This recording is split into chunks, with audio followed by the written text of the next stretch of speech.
Okay. The reactivity. Reactivity increases down the group. Why? Because there are more shells due to more shielding. The Mhm. electrons are more easily lost, requiring less energy. Mhm. Okay, good. Yes.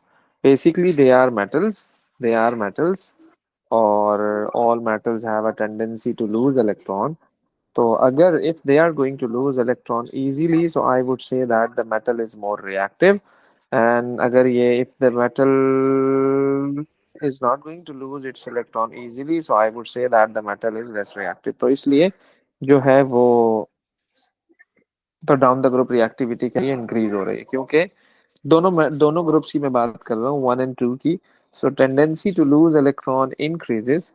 Tendency to lose electron increases क्यों? फिर हमने कहा कि जो है let's suppose this is lithium and this is sodium. Okay, so can lose electron easily as it's having weak attraction towards the nucleus due to large distance. यही बात अगर आप लिथियम के लिए बोलोगे ना, तो लिथियम का जो साइज है वो स्मॉलर है, तो इसलिए उसकी tendency to lose electron is not good. तो इसलिए lithium is less reactive metal. तो अगर मैं तुम्हें कहूँ कि आपको कंपैरिजन कराना है लिथियम में, चलो एक ही पीरियड की बात कर लेते हैं. हम बात कर लेते हैं सोडियम एंड मैग्नीशियम. तो which is more and which is less reactive, क्या कहते हो? Sodium is more. Sodium is more. क्यों भाई? Why? Sodium is more reactive.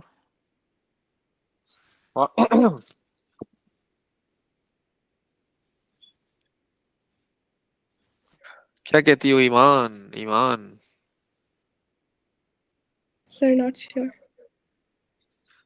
Roma, Roma, Roma क्या कहेगी? रोमा क्या कहती हो? सवारिता ने तो बोल दिया. ओके, रोमा क्या कहती हो? सोच रही हो? सोचो, चलो हम आपको टाइम दे रहे हैं, सोचो So, आप. Yes. is it because sodium's atomic radius is bigger? I mean, small. Yeah, bigger. Bigger. Okay. But why the size of magnesium is smaller? You are saying that sodium is bigger, so obviously magnesium is smaller. तो क्यों? Why sodium is bigger and why so magnesium is smaller? Magnesium has a higher nuclear charge. So. अरे क्या बात है भाई, क्या बात है. ईमान समझ आ रहा है तुम्हें क्या क्या बोल रही है Dwarita? Yes. Kind of, yeah. Kind of. Okay. तो वो बेसिकली होता ही है कि ना दोनों में वो है, मतलब सेम सेल्स हैं. ये बात हमारी लास्ट क्लास में भी हो चुकी है कि भाई दोनों में जब सेम सेल्स हैं, तो फिर क्यों ऐसा हो रहा है कि जो है ना magnesium is smaller and the sodium is larger. So despite that they are having the same number of shells, but ये है कि मैग्नीशियम के न्यूक्लियस में देयर आर मोर प्रोटॉन्स. जब मैग्नीशियम के सेल में देयर आर मोर प्रोटॉन्स, तो ultimately वो जो प्रोटॉन्स होंगे वो अट्रैक्ट कर रहे होंगे आउटर इलेक्ट्रॉन को ना. तो मैग्नीशियम की जो अट्रैक्शन है between the electrons and the nucleus, वो इज वो ग्रेटर है. वो ग्रेटर है. तो इसलिए जब attraction is greater, so ultimately magnesium का जो एटॉमिक रेडियस है वो पिंच पिंच हो जाएगा. जैसे आप किसी भी बॉल को लेकर उसको प्रेस कर दो, बॉल पिंच हो जाएगी. The same goes with magnesium. तो क्यों ऐसा हुआ? क्योंकि उसकी न्यूक्लियर अट्रैक्शन की वजह से. तो इसलिए हम कहते हैं कि magnesium is the less reactive one और sodium is the more reactive one. तो उसकी वजह जो है वो यही होती है. ओके. तो यहाँ पर हम यही बात करेंगे बार बार कि किसका साइज छोटा है और किसका साइज बड़ा है, बार बार यही चलता रहेगा इसमें. तो यहाँ पर साइज बड़ा मैटर करता है. साइज के साथ साथ चीजें हैं, न्यूक्लियर चार्ज हो गया, ये सारी चीजें हो गई. तो इस पे आपको थोड़ा फोकस करना है. बहरहाल अगर हम ग्रुप 1 को और ग्रुप 2 को कंपैरिजन कराएं, तो याद रखिएगा कि group 1 is the more reactive one, क्योंकि ग्रुप 1 का साइज जो है वो बड़ा होता है. तो attraction tendency to lose electron is higher for group 1 and tendency to lose electron for the group 2 is weaker, is smaller. तो इसलिए जो ग्रुप 2 होता है जनरली वो लेस रिएक्टिव मेटल्स होते हैं। ओके, तो ये हैं इनके ट्रेंड्स। ओके, ये हैं इनके ट्रेंड्स। और दूसरा ये कि ये ग्रुप टू के मेटल्स हैं, ये आपके सामने मैंने लिखे हुए हैं। बी मग का सर बड़ा। तो इसमें अगर आप देखो कि ये भी सारे के सारे मेटल्स हैं, group one elements are more reactive than group two. और फिर ये है कि ग्रुप वन और ग्रुप टू के जो हाइड्रोक्साइड्स एंड ऑक्साइड्स होते हैं, ग्रुप वन और ग्रुप टू के जो हाइड्रोक्साइड्स एंड ऑक्साइड्स होते हैं, they are basic in nature. They are basic in nature. वो हमें पता ऐसा लगा कि जब हमने इसको वाटर में डिसॉल्व किया और हमने उस सॉल्यूशन की पीएच नोट की, तो हमने देखा कि उसकी पीएच मोर देन 7 आ रही है। तो हमें पता लग गया कि वो क्या है, बेसिक इन नेचर है। और ग्रुप टू के जो मेटल्स होते हैं, वाइट एंड ग्रे इनका कलर होता है, और ग्रेइश वाइट सॉलिड होते हैं बेसिकली ये। और ऑक्सीडेशन स्टेट की अगर हम बात करें तो जनरली यही हो रहा होता है मोस्टली, कि आप देखेंगे कि जो ग्रुप वन के मेटल्स होते हैं they are plus one, and जो ग्रुप टू के मेटल्स होते हैं they are plus two. Okay, कोई भी कंपाउंड अगर आप इनका देख लो, कोई भी कंपाउंड, मैंने ऑक्साइड भी लिखा है, हाइड्रोक्साइड भी है, कार्बोनेट भी है, नाइट्रेट भी है, सल्फेट भी है, फॉस्फेट भी है। हर एक में अगर मैं बात करूं, हर एक में अगर मैं बात करूं, तो मुझे यही नजर आएगा कि ये plus two plus two plus two plus two plus two plus two, they are fixed. They are fixed, किसी भी कंपाउंड में दे आर फिक्स्ड। और दूसरा ये कि जो है ना, ये आयोनिक कंपाउंड फॉर्म करते हैं क्योंकि दे आर मेटल्स। हाँ, अगर नॉन मेटल मेरे पास होता तो अगर नॉन मेटल मेरे पास होता तो मैं ये नहीं कह सकता कि यार दे ऑलवेज फॉर्म, जो है ना, कोवेलेंट कंपाउंड। ऐसे तो नहीं होता ना कि नॉन मेटल हमेशा ही कोवेलेंट बना रहे होते हैं। वैसे तो आपके पास क्लोरीन भी है, क्लोरीन भी नॉन मेटल है। आई कांट से कि it always form covalent compound, it also forms ionic compound. जब ये मेटल के साथ रिएक्ट करेगा तो आयोनिक बना लेगा, नॉन के साथ करेगा तो कोवेलेंट बना लेगा। दूसरा ये कि ग्रुप टू के जो मेटल्स होते हैं, अगर मैं आपसे पूछूं उनके मेल्टिंग एंड बॉइलिंग पॉइंट का ट्रेंड, तो क्या बोलोगे आप? मतलब मेल्टिंग और बॉइलिंग पॉइंट किसका ज्यादा हो सकता है, ग्रुप वन का या ग्रुप टू का? क्या है बिहाइंड द सीन, क्या कॉन्सेप्ट है इसका?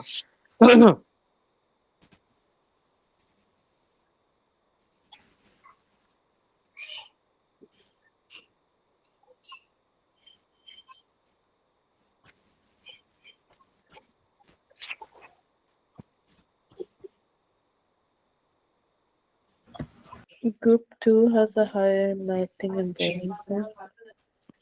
ग्रुप टू का मेल्टिंग पॉइंट हायर है, क्यों है?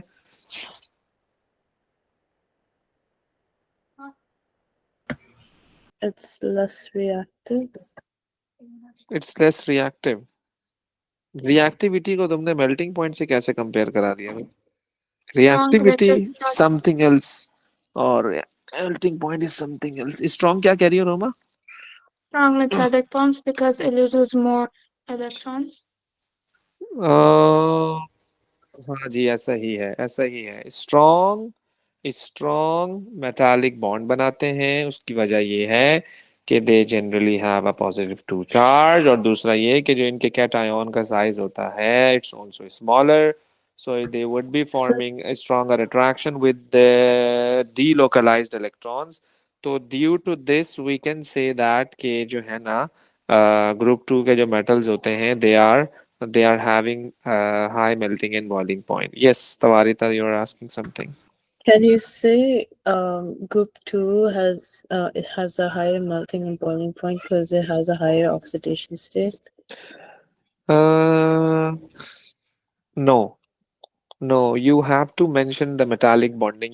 Metallic bonding is an electrostatic attraction between the cation and sea of delocalized electrons. तो obviously metallic bond depends on the size of cation. तो अगर आपका size of cation is smaller, तो मतलब के स्ट्रॉन्गर अट्रैक्शन मींस दैट के दे would be forming strong metallic bond, and ultimately due to this more energy would be required to melt or boil. That's why I'm saying that they have high melting and boiling point. Okay, nice, right? This is an electronic configuration for the group 2 elements. So if you can notice that each and every element is going to end on s or s orbital, that shows that they are present in s block element. They are from s block. और the thing is that the difference between the configuration is that it is 2s2, then 3s2, then 4s2, then 5s2, then 6s2, then 7s2. So basically, this number is going to represent the period. So beryllium is in second period, and then magnesium is the third one, then fourth, then fifth, then sixth, and each and every element is going to have S2, which shows that it's in group 2. So अब होता इसमें ये है कि यहाँ मैंने देखो metallic bond की बात की है, तो मेटालिक बॉन्ड का बेसिकली ये स्ट्रक्चर है।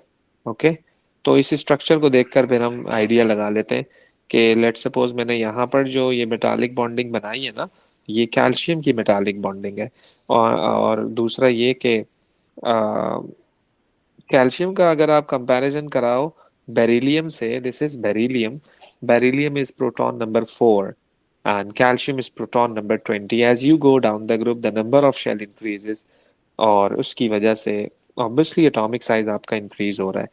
तो अगर आप यहाँ देखो तो कैटायन का साइज है स्मॉलर है, उसकी attraction with this delocalize electron is stronger, तो इसलिए ये इसका मेल्टिंग एंड बॉइलिंग पॉइंट ज़्यादा होगा एज कम्पेयर टू कैल्शियम। तो इस तरह से आपने उसको जो है ना वो रिप्रेजेंट करना है। ओके, और दूसरा ये कि केमिकल प्रॉपर्टीज इसमें है काफ़ी, ये कंफ्यूजिंग है। मतलब थ्रू आउट जब आप इसकी इक्वेशन देखोगे ना एग्जाम में, तो मतलब कि वो कोई कैटेगराइज करके थोड़ी देगा आपको। आपके पास तो ग्रुप 1 भी है, देन ग्रुप 2 भी है, फिर पीरियोडिसिटी पीरियड 3 भी है, तो फिर आपके पास हैलोजेंस भी है। ऑल टुगेदर वो तो क्वेश्चन करेगा आपसे, और फिर उस टाइम आपको पहचानना है कि यार मुझे किस टाइम क्या प्रोडक्ट लिखनी है। तो ये काफी इंपॉर्टेंट है। तो इसमें करना ये है हमें कि सबसे पहले it's going to react with oxygen. Oxygen से जब हम इसका रिएक्शन करवाएंगे ना, ऑक्सीजन से जब हम इसका रिएक्शन कराएंगे, ऑक्सीजन से रिएक्शन होने का मतलब ये है कि we are going to burn it. हम बर्निंग बर्निंग कर रहे हैं इन मेटल्स की, जिसे हम कहते हैं ना फ्लेम टेस्ट, हम इसको बर्न कर रहे हैं basically. Burning means that we are going to react with oxygen. Oxygen आपका एक्सेस होना चाहिए, मेक श्योर कि आपका पूरा का पूरा जो कंपाउंड मेटल है वो बर्न हो गया है एंड कलेक्टिवली उसने जो है ना अपना ऑक्साइड बना लिया है। तो उसमें करना ये है हमें कि ऑब्जर्वेशन हमें क्या मिलेगी, ऑब्जर्वेशन हमें क्या मिलेगी। तो बेसिकली हो ये रहा होता है कि ग्रुप 1 के जितने भी मेटल्स हैं आपके पास, ग्रुप 1 के जितने भी मेटल्स हैं, आप लिथियम ले लो, आप सोडियम ले लो, और आप पोटासियम ले लो, बेसिकली दे आर शाइनी। तो अगर आपने देखा हो कि जब हम सोडियम को बिल्कुल फ्रेशली जब आप सोडियम को कट करोगे ना with a knife, and you know that they are soft metals, they are soft metals, जैसे ही आपने उसे कट किया आपको एक बहुत ही शाइनी सरफेस नजर आएगी उसकी। मैं आपको एक पिक्चर दिखाता हूँ, जरा देखिएगा कि किस तरह से इसकी सरफेस आपको नजर आ रही होती है। मैं शेयर करता हूँ स्क्रीन, वेट, ये देखो जरा, ये आपको नजर आ रहा होगा कि इस तरह से शाइनी सरफेस उसकी निकल आती है जब आप उसको कट करते हो with a knife. Since they are soft metals as compared to other metals, इनकी बिल्कुल ही यूनिक प्रॉपर्टीज होती हैं। अब जब ये शाइनी सरफेस तुम लोगों को नजर आ रही है, हम क्या करेंगे, हमें करना ये है कि जैसे ही मैं इसका रिएक्शन कराऊंगा ऑक्सीजन के साथ, ओके, तो जैसे ही आप इसका ऑक्सीजन से रिएक्शन कराते हो, तो since oxide is going to be formed as a product, okay, तो उसके ऑक्साइड के फॉर्म होने की वजह से उस पर एक लेयर आ जाएगी, उस पर एक लेयर आ जाएगी। तो वो डार्क लेयर आ जाएगी, उसकी डल हो जाएगा, बेसिकली उसकी सरफेस ना डल हो जाएगी। ये बिल्कुल ऐसा ही है जैसे कि आपने एप्पल खाया, और समटाइम ऐसा होता है एक दो बाइट लिया और पेट भर गया, आपने रख दिया उसको। आप जरा 1 घंटे बाद आके देखना उसे, वो फ्रेश सरफेस जो आपके पास थी जैसे ही आपने बाइट लिया था, वो फ्रेश सरफेस नहीं होगी उसकी, वो डल हो जाएगी। बेसिकली होता ये है कि उसमें आयरन 2 होता है, और इन्वायरमेंट की प्रेजेंस में वो जो आयरन 2 होता है वो ऑक्सीडाइज होकर आयरन 3 में चला जाता है। आयरन 3 तो ब्राउन कलर का होता है, तो वो आपको ब्राउन सा शेड नजर आ रहा होता है एप्पल के ऊपर। आप उसे फिर जो है ना छुरी से काटो, पहले सरफेस निकल के आ जाएगी, नहीं फिर ऑक्सीडाइज हो जाएगा। यही काम तो सोडियम के साथ भी हो रहा है ना। तो वो इस तरह से रिएक्शन कर रहे होते हैं, और इतना कोई प्यार से रिएक्शन नहीं हो रहा है कि मैं आपको कह रहा हूँ हाँ यार बस वो डार्क हो गया ऐसा हो गया। बहुत रिएक्टिव है, एक्सप्लोसिव रिएक्शन कर रहे होते हैं। इनको ऑक्सीजन मिला और ये बर्स्ट कर जाएंगे। तो इसलिए दूसरा, ये लिथियम बैटरी में भी तो यही हो रहा होता है, आपने देखे होंगे। लिथियम टेक्नोलॉजी आ गई अब तो। लिथियम बैटरी में क्या होता है भाई, थोड़ी सी भी उसको अगर दे दे कैच फायर बेसिकली, आपने हल्का सा भी उसको हीटिंग में रखा तो वो उसमें आग लग जाएगी, भड़क जाएगी आग उसमें। Lithium is the more reactive one, it's in group 1। तो ये है इसमें। तो हम यहाँ पर ग्रुप 1 ग्रुप 2 दोनों की बात करेंगे ऑल टुगेदर। नॉर्मल लेबोरेटरी में हम इसका रिएक्शन नहीं करवाते हैं, बहुत विगरस रिएक्शंस होते हैं इनके। लेकिन obviously you must know observation के क्या क्या चीजें हमें मिलेंगी क्या क्या नहीं मिलेंगी। तो as you go down the group the reaction becomes more vigorous. As you go down the group the reaction becomes more vigorous. तो मैं इसको यहाँ मेंशन कर देता हूँ कि for group 1 metals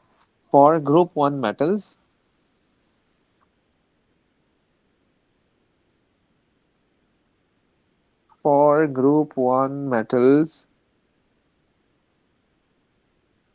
reaction becomes more vigorous. Noor, Noor क्या कहते हो? समझ आ रहा नहीं आ रहा? हाँ भाई नूर। जी। लो भाई जी कह के इसने माइक साइलेंट कर लिया। माशाल्लाह, कम बोलना इबादत है बेटा। तुम उस पर पूरा पूरा अमल कर रहे हो। और अभी रमजान आ रहा है, ख्याल करना जरा, कुरान रिवाइज कर लेना तुम। ओके जी, तो केमिकल प्रॉपर्टीज में हम आते हैं। चलें जी, ये हो गया हमारे पास। तो हम इसका अगर तुम कंपैरिजन कराओगे तो ऑब्वियसली मैंने यहाँ पर एक जनरल इक्वेशन लिखी है, ये आपको काफी हेल्प करेगी। ये आपको काफी हेल्प कर रही होगी। ओके, तो उसमें ये हो रहा होता है कि पोटासियम हाइड्रोक्साइड, सॉरी, सोडियम लोगे सोडियम का ऑक्साइड बनेगा या हाइड्रोक्साइड बनेगा। इसी तरह से आप पोटासियम लोगे पोटासियम का ऑक्साइड बनेगा, पोटासियम का हाइड्रोक्साइड बनेगा। And along with that hydrogen gas also released. Hydrogen gas also release. तो उसमें ये हो रहा होता है कि आप उसको वाटर में डाल रहे हो, और ऑब्वियसली वाटर में भी ऑक्सीजन होता है, तो वाटर की प्रेजेंस में भी रिएक्शन कर रहा होता है। वाटर नहीं है, ऑक्सीजन है, ऑक्सीजन की प्रेजेंस में भी रिएक्शन करेगा। इसको ऑक्सीजन से गर्ज है, चाहे वो ऑक्सीजन कहीं से भी आए। तो यहाँ पर जो मैंने रिएक्शन लिखा हुआ है ये ग्रुप 2 का रिएक्शन लिखा हुआ है। बेरिलियम जो है ना वो कंबस्ट, उसकी कंबशन रिएक्शन उसका नहीं होता है। बेरिलियम का कंबशन रिएक्शन नहीं होता है। Beryllium is the least reactive one. तो वो उसकी एक्टिवेशन एनर्जी इज हायर। उसकी एक्टिवेशन एनर्जी इज हायर। तो अगर उसकी एक्टिवेशन एनर्जी इज हायर तो अल्टीमेटली हम उसको यही लिखेंगे ना। पॉसिबल आंसर तो यही हो सकता है कि यार वो रिएक्शन नहीं कर रहा है, तो यही रीजन होगा उसका कि यार उसकी उसकी एक्टिवेशन एनर्जी बहुत हायर होगी। पॉसिबल रीजन यही हो सकता है इसका। तो बाकी ये जितने भी ऑक्साइड्स आपको नजर आ रहे हैं यहाँ पर, they all are basic. Okay, अच्छा, यही सारी बातें मैंने जितने भी की हैं ये सब एप्लीकेबल हैं ग्रुप 1 के लिए भी। पैटर्न बिल्कुल सेम चलेगा। अगर if the reaction becomes more vigorous for group 2, so the same goes with group 1, क्योंकि दोनों की reactivity is going to increase down the group। वो अलग बात है कि group 1 metals are more reactive than group 2 metals। इन दोनों का अगर कंपैरिजन आए तो फिर आप कंपैरेटिवली उसको डिस्कस कर लेना। ओके, अच्छा। According to the syllabus, we are not supposed to know the reactions for rubidium and cesium. However, क्योंकि इनकी रिएक्टिविटी जो है वो ऐसी हो जाती है कि फुल मतलब होता है ना कि डेंजरस वाली रिएक्टिविटी। तो वैसे भी आपका जो सीजियम है वो रेडियो एक्टिव एलिमेंट है। तो बस हम इसको यहीं तक ही डिस्कस करें तो मेरे ख्याल में it's more than enough. Then फिर हम ऑब्वियसली इसका रिएक्शन करवा रहे हैं वाटर के साथ। अब जो ऑक्साइड तुम्हारे पास बना है ना, अब जो ऑक्साइड तुम्हारे पास बना है ना, अब इस ऑक्साइड का तुम रिएक्शन कराओगे। अब इस ऑक्साइड का तुम रिएक्शन कराओगे किसके साथ? वाटर के साथ। जब मैं इन ऑक्साइड को वाटर में डालूंगा तो इनका हाइड्रोक्साइड बनेगा। ओके, जैसे ही हाइड्रोक्साइड बनेगा तो अब हाइड्रोक्साइड बन गया तो इसका मतलब ये बात तो पक्की हो गई कि हाइड्रोक्साइड बनने के बाद हम ये कहते हैं हाँ यार इनकी जो नेचर है वो बेसिक नेचर है।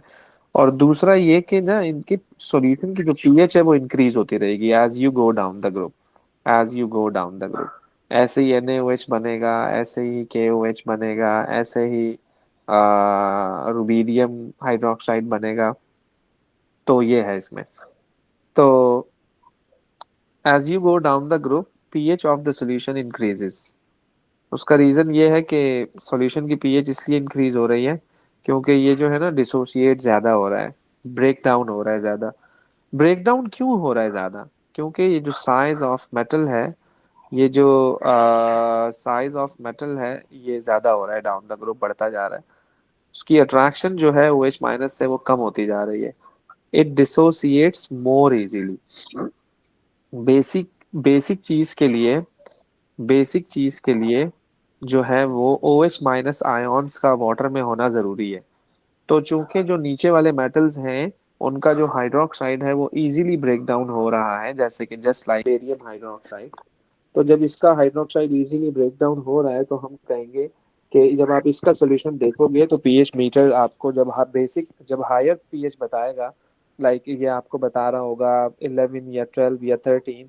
सो जितना ज्यादा आपका पीएच आएगा उतना ही ज्यादा आप जो है ना ये कह सकते हो कि इस सॉल्यूशन में OH माइनस आयोन्स हैं। और ये ज्यादा OH माइनस आयोन्स क्यों दे रहा है? अल्टीमेटली ज्यादा डिसोसिएट होने की वजह इसका इसके मेटल का साइज है। मेटल का साइज अगर स्मॉलर है तो वो डिसोसिएट ही नहीं होगा।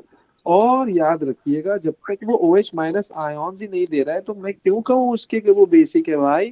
क्यों कहूँ मैं उसे कि वो बेसिक है? तो इसलिए ये चीजें जो है ना वो आपको देखनी है, कब सॉल्यूशन आपका बेसिक हो रहा है और कब आपका सॉल्यूशन बेसिक नहीं हो रहा है।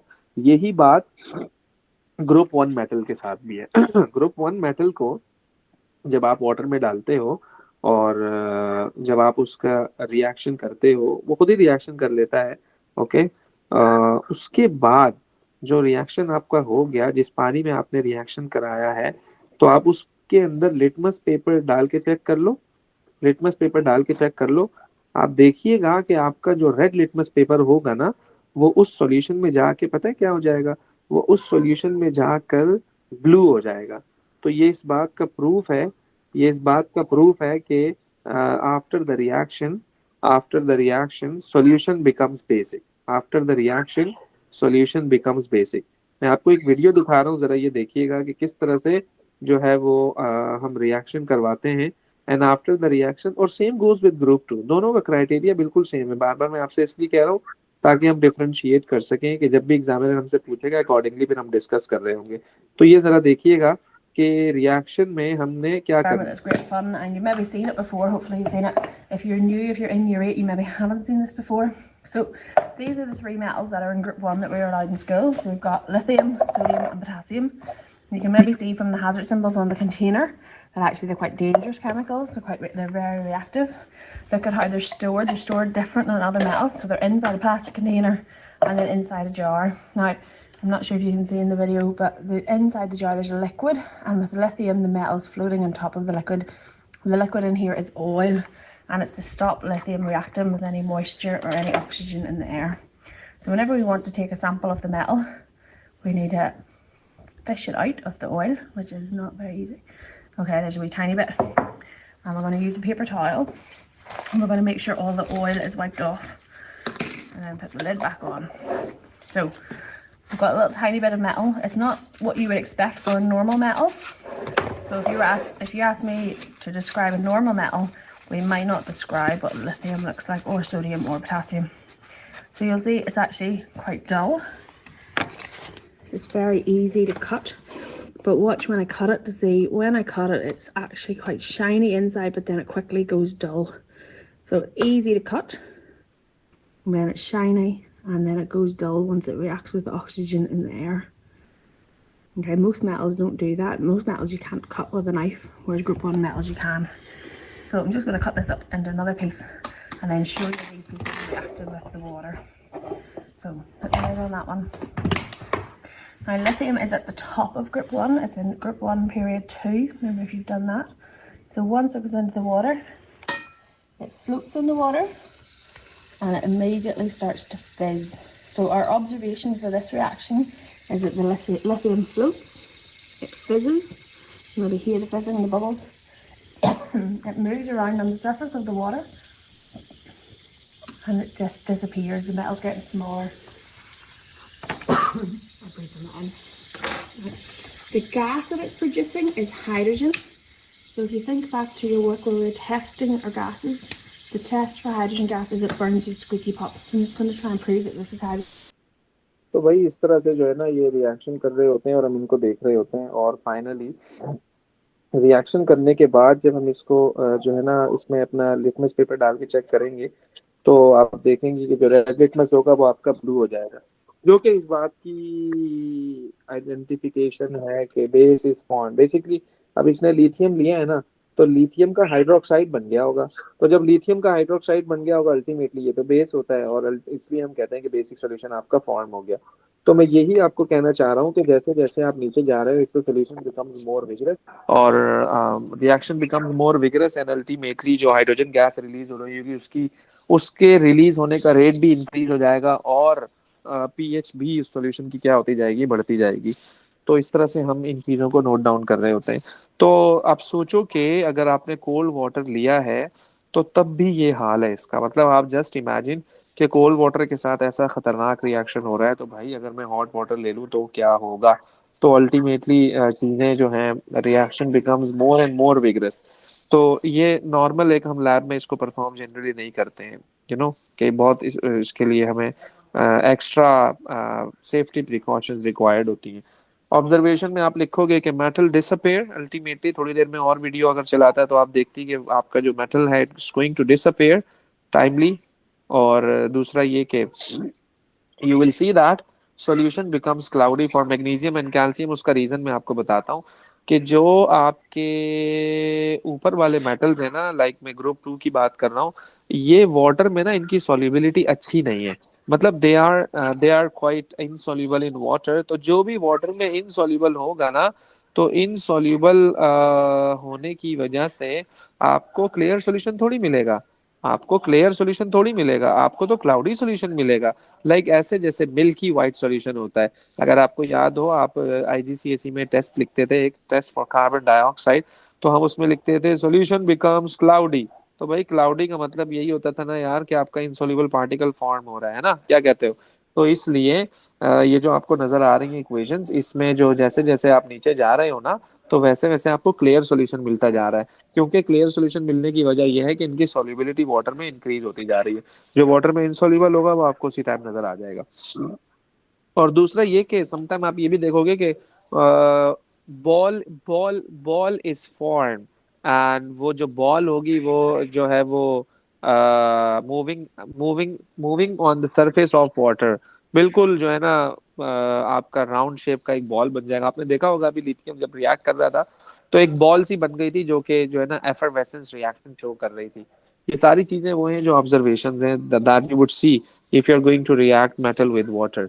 और at that time you will observe कि ना व्हाइट कलर का फ्यूम वहां से आपको निकलता हुआ नजर आ रहा होगा, गैस निकल रही होगी व्हाइट कलर का फ्यूम। तो खैर आपको इतना अंदाजा हो जाएगा, बहुत ज्यादा बड़ा पीस लोगे तो ये चीजें आपको फिर क्लियरली ऑब्जर्व हो जाएंगी। तो हाइड्रोजन गैस रिलीज हो रही है। अच्छा, ये एक कोल्ड के साथ मैंने रिएक्शन लिखा है, एक हॉट के साथ लिखा है। The difference between these two is that with the cold water hydroxide is formed, hydroxide is formed, and with hot water the oxide is formed। तो बाकी कोई इसमें दोनों के लिए डिफरेंस एज सच तो नहीं है, लेकिन ऑक्साइड और हाइड्रोक्साइड का डिफरेंस जो है वो आपको नजर आ रहा होगा। ये सारे मेटल्स हमने यहाँ लिख दिए, okay. But at the higher temperature होता ये है कि मतलब अगर आप ये सोच रहे हो कि भाई हॉट वाटर के साथ हाइड्रोक्साइड क्यों नहीं बन रहा है, ऑक्साइड क्यों बन रहा है, हायर टेम्परेचर पे होता ये है कि आपका जो हाइड्रोक्साइड है इट्स अनस्टेबल। हायर टेम्परेचर की बात कर रहा हूँ मैं, ओके। तो वो फिर ब्रेक डाउन होकर एंड फाइनली आपको क्या मिलेगा, आपका ऑक्साइड ही मिलेगा आपको, ओके। इसमें ये हो रहा होता है। बाकी अगर आप सबसे नीचे वाले की बात करोगे बेरियम की, तो barium hydroxide is the more soluble one. Okay, barium hydroxide आपका मोर सॉल्युबल है, और since if you have a good solubility, तो आपको जो है ना बिल्कुल क्लियर सॉल्यूशन नजर आ रहा होगा। ये बिल्कुल ऐसे ही है जैसे अगर आप उसका रिएक्शन कराओ, सॉरी NaCl को डिसॉल्व करो वाटर में, तो आपको क्लियर सॉल्यूशन ही मिलता है ना, बिल्कुल कंप्लीटली डिसॉल्व हो जाता है, डिसअपेयर हो जाएगा वो बिल्कुल फाइनली। दूसरा ये कि मैंने यहाँ पर एक वर्ड लिखा है हॉट वाटर। समटाइम ऐसा भी हो रहा होगा कि एग्जामिनर मेंशन करेगा that you are going to react your metal with steam, तो चाहे आप स्टीम कह लो भाई, चाहे आप उसको हॉट वाटर कह लो, they are the same thing, है ना, एक ही चीज के दो नाम है, एक ही चीज के दो नाम दे दिए हमने इसे। तीसरी बात ये कि इफ नथिंग इज मेंशन्ड, तो you can see the state sample. ये भी एक अच्छा टूल है आइडेंटिफाई करने का। तो इफ यू कैन सी कि state sample of water is gas, which means that this is steam, water in the form of gas, water vapors। और दूसरा ये कि अगर वो नॉर्मल वाटर होगा, कोल्ड वाटर होगा, नॉर्मल टेम्परेचर पर, स्टैंडर्ड टेम्परेचर पर आपका जो वाटर होता है, it's in the form of liquid, it's in the form of liquid. तो लिक्विड का स्टेट सैंपल क्या होगा? एल होगा ना भाई, क्या कहते हो? इस तरह से भी इट्स अ गुड आइडेंटिफिकेशन कि आप रिएक्शन की नेचर को डिस्क्राइब कर सकते हो, आप अपने प्रोडक्ट को डिसाइड कर सकते हो कि मेरा प्रोडक्ट क्या बनेगा। सही है, ओके हो गया जी। और देन फिर हम क्या कर रहे होते हैं, reaction of metal oxide with acid. भैया आपने अभी कहा कि ये जो ऑक्साइड्स होते हैं बेसिक नेचर के होते हैं, तो बेसिक नेचर में ये होता है कि बेसिक नेचर को आपने डिस्क्राइब पहले यूं किया कि जब आपने उसको वाटर में डिसॉल्व किया तो उसका हाइड्रोक्साइड बन गया, और जब आपने उसकी पीएच नोट की तो पीएच नोट आपने ऐसे की कि वो pH less than greater than 7 आ गई। तो अगर अगर this is your basic oxide, if this is your basic oxide, so basic oxide का प्रूफ ये है कि it's going to react with an acid, it's going to react with an acid। तो इसलिए हमने इसका रिएक्शन करवाया किसके साथ? एसिड के साथ। हमने इसका रिएक्शन कराया एसिड के साथ। तो एसिड मैंने ले लिया HCl, ultimately acid based reaction है, अल्टीमेटली ये तो एसिड बेस्ड रिएक्शन है, तभी तो सॉल्ट और वाटर बन रहा है, यही तो रीजन है सॉल्ट और वाटर बनने का। तो when acid would react with base, so the salt and water would be formed, okay, so the salt and water would be formed। तो आप देखो, ये आपके पास सारे सॉल्ट बन रहे हैं यार, magnesium chloride, calcium chloride, strontium chloride, barium chloride, सारे सॉल्ट हैं, एंड अलोंग विद दैट आपका साथ साथ क्या बनता जा रहा है? वाटर भी फॉर्म होता जा रहा है। ओके, आप इसके बगैर कोई भी ले लो एसिड, सल्फ्यूरिक एसिड ले लो, हाइड्रोक्लोरिक एसिड तो मैंने ले लिया, आप सल्फ्यूरिक एसिड ले लो, आप कोई और एसिड ले लो, आप कोई और एसिड ले लो, आप कोई सभी एसिड लोगे, आपको यही प्रोडक्ट्स बनती हुई नजर आ रही होंगी, सेम प्रोडक्ट आपको बनती हुई नजर आ रही होगी। सल्फ्यूरिक एसिड ले लो, कोई मसला नहीं है, चाहे आप ग्रुप 1 के साथ ले लो, चाहे आप ग्रुप 2 के साथ। नाइट्रिक एसिड ले लो, नाइट्रिक एसिड भी आपको प्रोडक्ट बना के दे रहा होगा, क्योंकि ये स्ट्रॉन्ग एसिड्स है ना। और देखो ऑर्गेनिक एसिड्स होते हैं वीक एसिड्स, मतलब ये थोड़ी होते हैं, ये तो स्ट्रॉन्ग एसिड है, मतलब इतने स्ट्रॉन्ग एनफ तो हैं कि ये रिएक्ट कर लेंगे इनके हाइड्रोक्साइड्स के साथ भी और इनके ऑक्साइड के साथ भी। तो चाहे आप ऑक्साइड ले लो, चाहे आप हाइड्रोक्साइड ले लो, दोनों के केस में सॉल्ट भी बनेगा, दोनों के केस में वाटर भी बनेगा। बताओ यहाँ तक बात समझ आ रही है नहीं आ रही है? हाँ जी, Yes, sir. Yes, sir. बस सही, ओके हो गया जी। तो इसके पास पेपर थोड़े से ट्रिकी हैं as compared to other topical papers, क्योंकि देखो यहाँ पर एक फ्रीक्वेंट क्वेश्चन हमें ये सुनने को मिलता है कि इतनी सारी इक्वेशन कैसे याद करूंगा सर, इतनी सारी चीजें कैसे? हमने थोड़ी बोला आपको इतनी सारी इक्वेशन याद करो, आपने खुद अपने लिए मुश्किल खड़ी कर दी, खुद ही बोलते हैं खुद ही परेशान हो जाते हैं, है भाई। तो इसमें ये होता है कि मैं तो आपको ये कहूंगा कि आप देख लो एक जनरल इक्वेशन जो आपके 50 प्रश्नों को हल कर देगी। आप बार बार चीजों को रिपीट करते रहोगे, वो आपके लिए पहाड़ बनता चला जाएगा। तो सिंगल से आपको काम ये करना है कि आप एक इक्वेशन वो देख लो जब वो कोल्ड के साथ रिएक्शन कर रहा है, नॉर्मल वाटर के साथ रिएक्शन कर रहा है। एक आप वो नोट डाउन कर लो जब वो स्टीम हॉट वाटर के साथ रिएक्शन कर रहा है। एक आप वो देख लो जब हमने उसके ऑक्साइड को वाटर में डिसॉल्व किया था, हाइड्रोक्साइड बना था। और फिर जब हमने ये बात कही कि they are basic in nature, और फिर हमने इस बात को जस्टिफाई करने के लिए अब हम उसका रिएक्शन करा रहे हैं एसिड के साथ। तो एसिड बेस्ड रिएक्शन हो गया, आप कह दो कि सॉल्ट और वाटर बन जाएगा। तो बिल्कुल बिगनर्स के लिए होता है ना कभी कि लेट्स सपोज मैंने आपको कहा कि जो है ना ये आपका HCl है और ये आपका NaOH है, सही है। तो आप आसानी के लिए काम किया करो, पहले वाटर बना लो, ये यहाँ से गया ये यहाँ से गया, पीछे बचा Cl और Na, आप इन दोनों को कंबाइन करवा दो, NaCl लिख दो। ओके, NaCl लिख दो।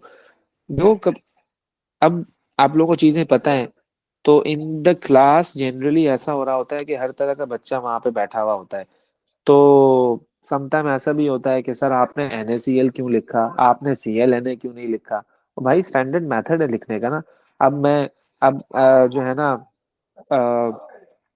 समटाइम ऐसा होता है कि +2 और +2 और 2+। अक्सर ऐसा भी होता है, आपने देखा होगा बुक्स में कभी लिखा होता है 2+, कभी लिखा होता है +2। स्टैंडर्ड मेथड चार्ज को लिखने का ये है। इसका हरगिज मतलब नहीं है कि ये गलत है। स्टैंडर्ड मेथड, आप इसको स्टैंडर्ड मेथड्स को फॉलो करो आप। तो नॉर्मली ऐसा हो रहा होता है कि जब भी कंपाउंड लिख रहे होते हैं मेटल पहले आता है, नॉन मेटल बाद में आता है। तो तभी मैंने इस पैटर्न पे ये सारे के सारे सॉल्ट बनाए हुए हैं और आपका ये वाटर भी बना हुआ है। अच्छा, ये मेरी लिखने की क्या वजह है? ये मेरी लिखने की वजह मैं आपको क्लियर ये बता दूं कि भाई हमने बच्चों से पूछा कि जो है ना NaOH और HCl का रिएक्शन कराओ तो सॉल्ट क्या बना। उन्होंने कहा सर NaCl बना। मैंने कहा मैग्नीशियम हाइड्रोक्साइड और जब HCl का रिएक्शन होगा तो क्या बनेगा। उन्होंने कहा MgCl। मैंने कहा गलत। उन्होंने कहा क्यों। मैंने कहा 2 क्यों नहीं डाला। उन्होंने कहा 2 क्यों डाला। मैंने कहा 2 इसलिए डाला क्योंकि वो ग्रुप 2 में था, ग्रुप 2 की वैलेंसी 2 होती है। जब इसकी वैलेंसी 2 है तो 2 को इसके नीचे आना चाहिए, है ना भाई। सिंपल सी बात है ना यार। अगर आप मुझसे पूछो एल्यूमिनियम हाइड्रोक्साइड का रिएक्शन हो रहा है HCl के साथ, सॉल्ट जो बनेगा वो AlCl बनेगा, मैं कहूंगा नहीं। आप पूछोगे क्यों, मैं कहूंगा 3 क्यों नहीं डाला तुमने। तो 3 इसलिए मैंने डाला यहाँ पर क्योंकि 3 is the valency of aluminium, because aluminium is present in group 3। तो जब भी आप सॉल्ट बनाओगे आपको इस चीज का खास तौर पर ख्याल रखना है कि जो फॉर्मूला आप बना रहे हो क्या वो फॉर्मूला टेक्निकली सही है या नहीं है। तो बस हमें ये चीजें जो है ना वो इनका खास ध्यान रखना है। तो इसमें बस ये है बारीकियां, बाकी तो एज सच मैंने हर हर हर एसिड से मैंने इसका रिएक्शन करवाया हुआ है। तो अच्छा, बार बार मैं आपको कहता जा रहा हूँ ग्रुप 1 और ग्रुप 2 का तकरीबन और सेम सेम चलता रहेगा। मेंशन मैंने भले नहीं किया हुआ यहाँ पर। तो आप साथ साथ में ये मैं नोट्स आपको सेंड कर रहा हूँ, आप साथ में ना यहाँ पर ग्रुप 1 को ऐड कर लेना। जैसे जैसे ग्रुप 2 चलता जा रहा है वैसे वैसे ग्रुप 1 भी चलता जाएगा। तो वो H2SO4 के साथ रिएक्ट कर रहा है और HCl के साथ रिएक्ट कर रहा है। और फिर वो नाइट्रिक एसिड के साथ भी रिएक्शन शो कर रहा है। तो देखो तीनों सूरतों में HCl भी लिया, फिर हमने सल्फ्यूरिक एसिड से सल्फेट बन जाएगा ऑब्वियसली, और नाइट्रिक एसिड से नाइट्रेट बन जाएगा, सही है। तो तीनों एसिड्स में आपकी प्रोडक्ट सेम है, ट्रेंड दोनों का सेम है। ट्रेंड दोनों का सेम ऐसे है कि सॉल्ट और वाटर बन रहा है आपका। ओके, सॉल्ट और वाटर बन रहा है आपका। मुझे बता सकते हो कि क्या नाम है, अगर मैं फास्फोरिक एसिड से रिएक्शन कराऊं तो मैग्नीशियम का फास्फोरिक एसिड से अगर मैं रिएक्शन कराऊं तो क्या प्रोडक्ट बनेगी, उसका फॉर्मूला क्या होगा, क्या कहते हो। मैग्नीशियम ऑक्साइड का, सॉरी, मैग्नीशियम ऑक्साइड का अगर मैं रिएक्शन कराऊं फास्फोरिक एसिड से, दैट इज H3PO4, सो क्या प्रोडक्ट बनेगा। Yes. Magnesium phosphate plus water. हाँ, फॉर्मूला क्या होगा, फॉर्मूला MgHPO4 ओ plus भाई भाई भाई H2O. भाई भाई भाई भाई, क्या कहती हो ईमान तवारिता, क्या कहती हो? What would be the formula for magnesium phosphate and water? हाँ भाई, यस। Mg3PO4 2. अरे भाई नॉट कमिंग स्लो भाई, गुड हो गया। Mg3PO4 2 and water. ओके, तो ये भाई वैलेंसी चार्जेस मैं बार बार कह रहा हूँ, इंशाल्लाह हम पास पेपर करेंगे नेक्स्ट क्लास में, लाजमी लाजमी लाजमी करेंगे। कल भी हमारी क्लास है ना, इंशाल्लाह इसको चैप्टर को कंटिन्यू नहीं करेंगे, हम पहले पास पेपर करेंगे, इसके lot of equations you have, और लेट्स सी कि एमसीक्यू में किस तरह से आएगा, थ्योरी पेपर में किस तरह से आएगा क्वेश्चन। और इसके बाद है सॉल्युबिलिटी है, काफ़ी सारा है, इसकी थर्मल स्टेबिलिटी है, मतलब कि सही है ना। तो इसको पहले रैप अप करके सारी इक्वेशंस आप देख लेना यार इसमें, ओके। इक्वेशंस को देखने के, हाँ जी बोलो, पूछ रहा है कुछ। Sir, I have mocks coming up on the 16th of February. तो So Unit topics, 2 is gonna come up. Unit 2 पूरा? Energy. No. फिर Energetics, inorganic, redox, and group 1 and 2. There might be चलो, more because we're still doing it. Energetics भी हो गया, redox भी हो गया, ग्रुप 1 एंड 2 भी ऑलमोस्ट हो गया, और क्या आएगा? ग्रुप 7 भी आएगा, Inorganic as well. Inorganic complete. I think so. सो 16 फरवरी को है ना, आज क्या है? आज फर्स्ट है, सेकंड, हाँ फर्स्ट है आज, नहीं सेकंड है ना, आज सेकंड है। First. तो ये है, कल भी हमारी क्लास है, और देन हो जाएगा इंशाल्लाह, हो जाएगा हैलोजेंस तक हो जाएगा, अगर कंप्लीट आ रहा है तो कंप्लीट हो जाएगा ये, मसला नहीं है कोई। Sir, ओके, Unit 2 की organic hard है?